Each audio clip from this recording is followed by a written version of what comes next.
programa kang radyo periodiko. Okay, yes, Apo. sir. And of course, syempre, aram ko na busy ka mo this time. Ano pong pinagkakabalantan ko niyan na araw ganang Christmas and ano mga possible good news tabi sa mga kabayan niya yes, to opo. sa katanduan ni Sabi Gob? Yes, monitoring kita duman sa mga naapektaran kang makusog na buros kang urahan kasubanggi.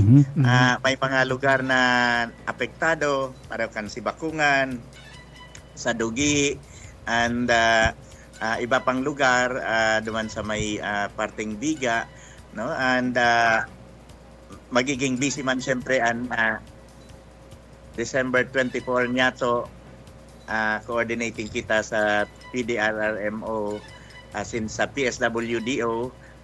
Nakaugma Sir Ferds dahil kumpirmado na ang pag-abot kang first batch kang 4,000 na yero hali sa OCD. Kabuuan kayan 10,000 and ibig sabihin maski daipa so QRF 100% man siyempre na matatawan niya to Ayun. hali sa pondo kang gobyerno sa mga nagtarabang hali sa pribadong sektor ang gabos na totally damaged houses 4,665. So kompleto na totally tabi damaged houses. sa mga totally matatawa na. Makukumpleto niya to po, no? By December 27 scheduled ang San Andres and December 28 scheduled naman ang Virac. So maski holiday tabi, mahiroan sa tuyang mga volunteers.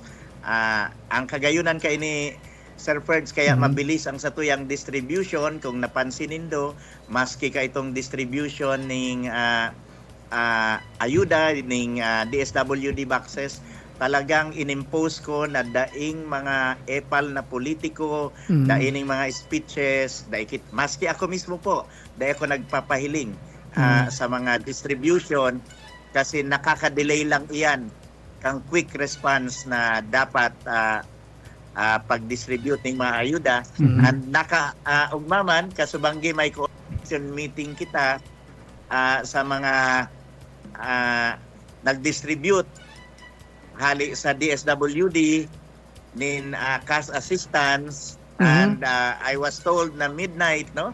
Until midnight tinapos kang DSWD ang distribution ng cash assistance sa probinsya ng Catanduanes. Opo, ibig sabihin tabi Gob, tapos na yung distribution yung payout kay itong 5,000 yes, and 10,000?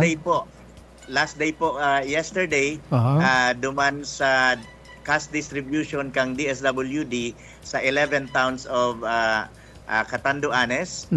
Maswerte kita dahil ininot kita, no, sa bilog na rehiyon, ininot dahil sa pakihurunta na inut yun lamang ang Catanduanes dahil kita man talaga ang nagrabihan kang Super Typhoon Uwan and gapamabalos kita sa DSWD dahil iyo po ang iyo man ang sa Indang Ginibo, buda si RT Norman Laurio talagang nag-add siya mga 60 additional regional staff ang pinadara sa Catanduanes para lang matupad yung huron ni DSWD Secretary Rex Gatchalian na kung pwede matapos ta ang distribution ng cash assistance for Super Typhoon Uwan bago magpasko. Opo. And takulang improvement ini Sir Ferds, no? Dahil kumpara sa Pipito, dahil pangani na re-receiver ang para sa Pipito.